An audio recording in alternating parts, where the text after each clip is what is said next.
Estás en sintonía con WCEA-TV, tu canal hispano.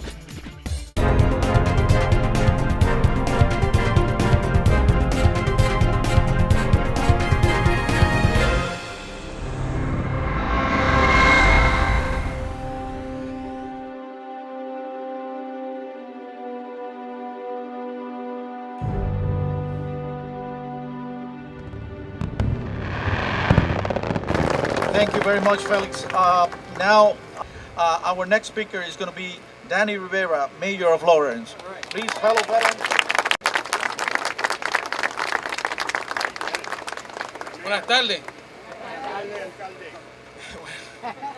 It's an honor to be here with state representatives, the members of the City Council, the Mayor's Office, Governor-elect. Thank you for being here with us. I usually think about these days as a celebration. We have other days to think about those that didn't come home, but this is really a celebration. Because anybody who's ever served has at one point in their time of serving stood in their uniforms in some crazy place and thought, I will never ever get home. Never. I'm gonna be standing there. I'm gonna be standing at this post for another day or two. I'm gonna be in this foxhole for another day or two. But I'm not really sure when I'm ever gonna get home. And this is the day we remember those really bad days in the foxhole, a standing post in the aircraft, where you just thought you'd never get home. And today, everybody in your community gets a chance to say, welcome home, thanks for being home, thanks for all you did.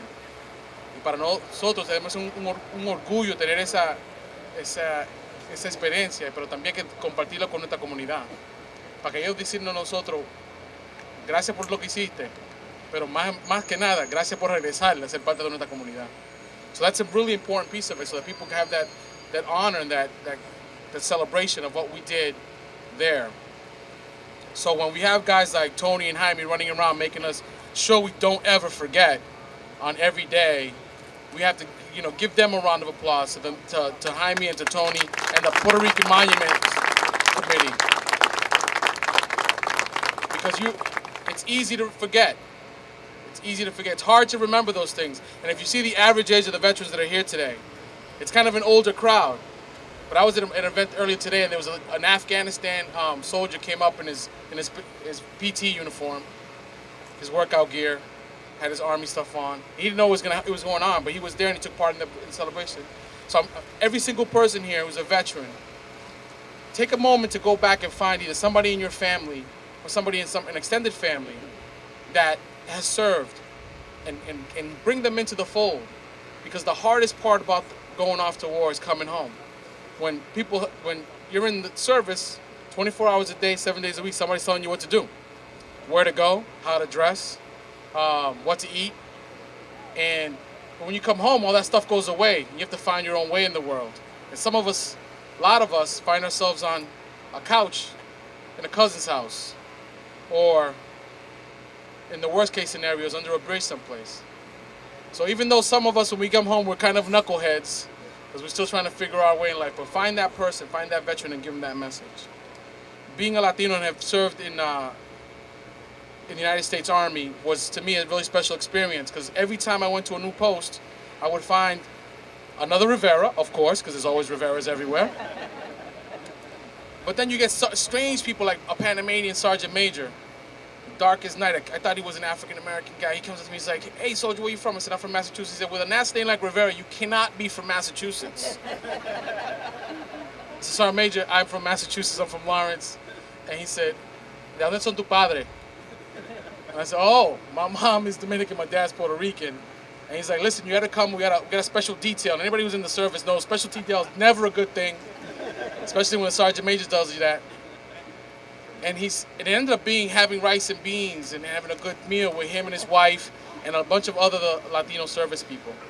So on Veterans Day, I always think about that. I think about Sergeant Major Rowland, Master Sergeant Rowland. I think of Sergeant Arjona and Lieutenant Zappi. All these Latino service people that were with me that made life in the service just that little bit better.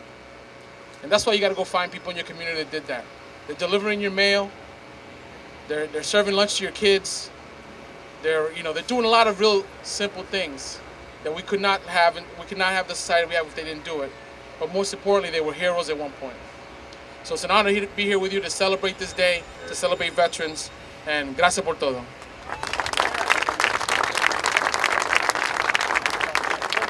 Thank you very much, Mayor. Now we have one of our own, and before I introduce him, I just want to let you know face to face, Jeffrey, that we recognize what you have done for us. Face to face, I want to tell you thank you. With us, Jeffrey Sanchez.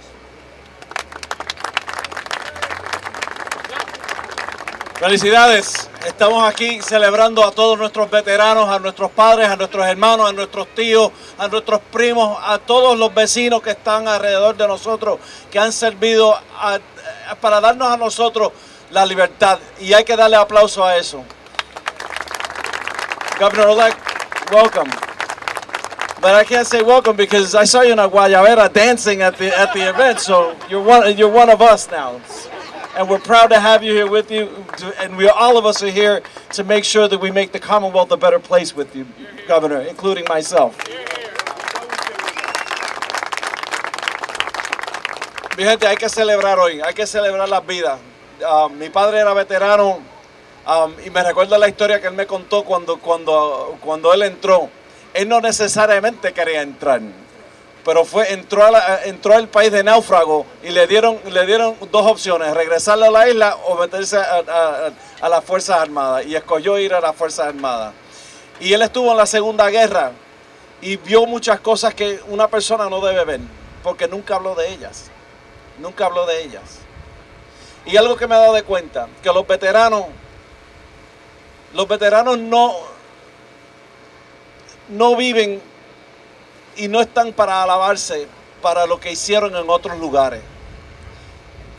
Ellos hicieron lo que hicieron porque dijeron: estoy presente y lo voy a hacer con todo mi corazón. No importa cómo entré, pero lo voy a hacer. Y eso lo sabemos por el ejemplo de la 65 Infantería, que fue uno de los regímenes más fuertes que existió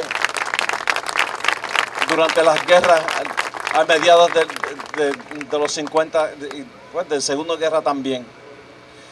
I'm proud to be here to celebrate all the veterans, those of us that are our neighbors, our fathers, our brothers, our sisters, our cousins, those that are our neighbors that live with us, that did so much to protect us and our liberties, to make sure that we're able to live the lives that we live here in this country for all of these years.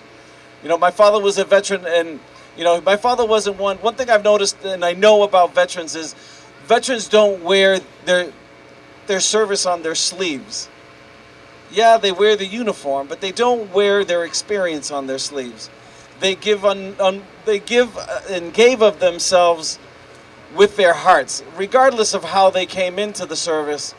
They gave in purely, as we saw with the 65th Infantry in Puerto Rico, which was a decorated infantry within the services that served with example and with honor. That's why we're here today, to celebrate that, and also to make sure that we all remember around us are the veterans, and not all of them are doing so great, and we have to make sure that we do everything that we can to make sure that they have and support them in whatever they may be doing and the struggles they may be having. Because as was mentioned a moment ago, the Vietnam veterans came home, and my brothers were those veterans. And they remember telling me all they did was spit at us and they didn't welcome us back. And thank you, Commissioner Ureña, for recognizing that we have to welcome back all those Vietnam veterans that didn't get that welcome back when they came back.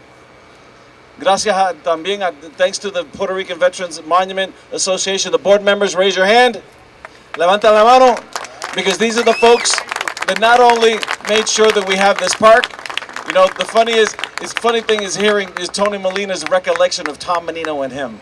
So these are two different things. So his interpretation of this Tom Menino, Tony Molina thing, that's his. For Tom Menino, it was too much. Every time you say Tony Molina, oh Jesus, too much.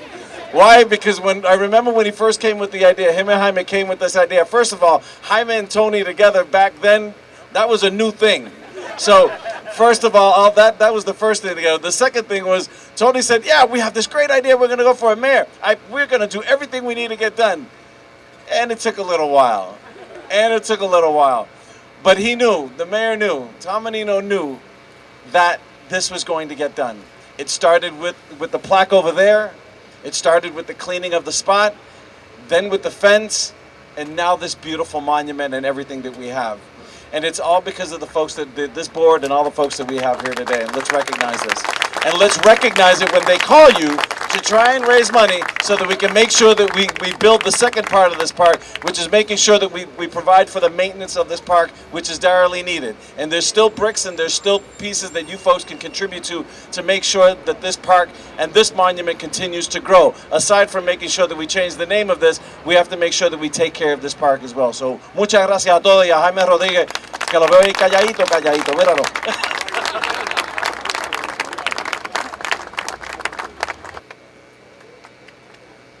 We have a World War II veteran here. John Lee Diaz's father is here. Welcome, World War II veteran, ladies and gentlemen. And he looks great, doesn't he?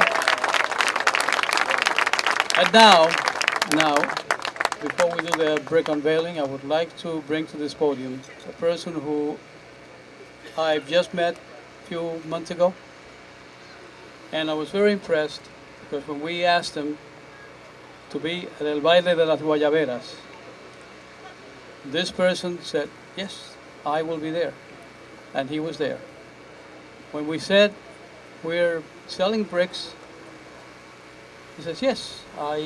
His wife said, yes, we are buying a brick. And he bought a brick, or she bought a brick. And when we did the event here for politicians, he was here. Ladies and gentlemen, damas y caballeros, it is a great honor for me to present to you, presentarles ante ustedes, our Governor-elect, Charlie Baker. Charlie.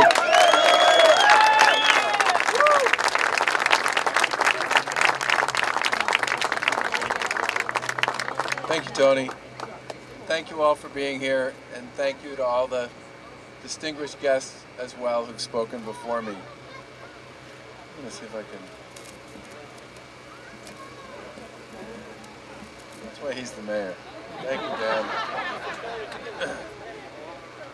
So, yesterday, I attended for about the 6th year in a row the 239th, well, it wasn't the 239th birthday, but it was the annual birthday party of the U.S. Marine Corps over at the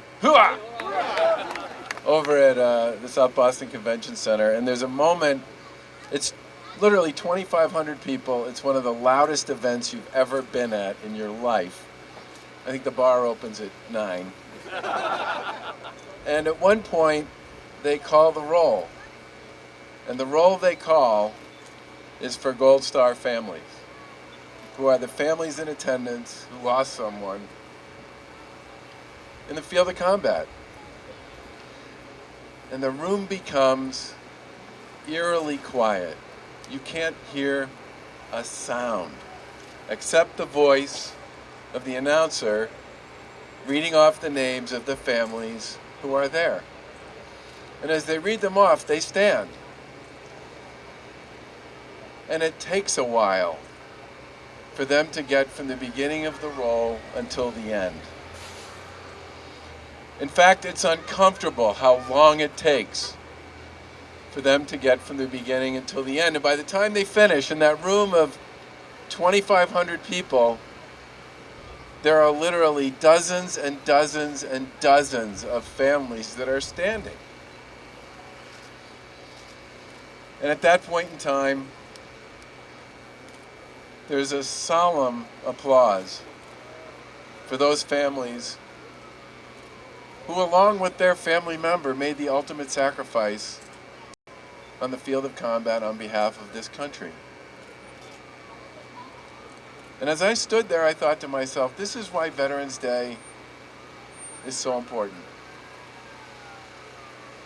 Because in many cases, we ask men and women who volunteer to put themselves in harm's way. And it's not just them who puts themselves in harm's way, it's their families as well. And as I stand here in the shadow of this statue, protecting the church across the street, I think about all those men and women who didn't make it home in the way they left. And whether they were injured, and whether their wounds are visible or invisible, or whether they didn't make it back vertical, we owe them so much more than our thanks. We owe them our gratitude, we owe them our memories, and we owe them every opportunity we have to celebrate who they are and what they've done for all of us. And so, Tony, that's why when you ask me to come to these events, I say yes. I say sí.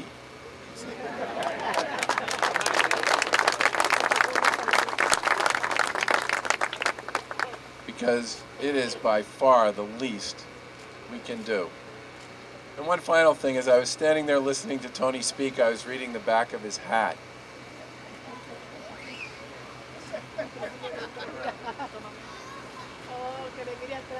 Honor, bravery, heroism.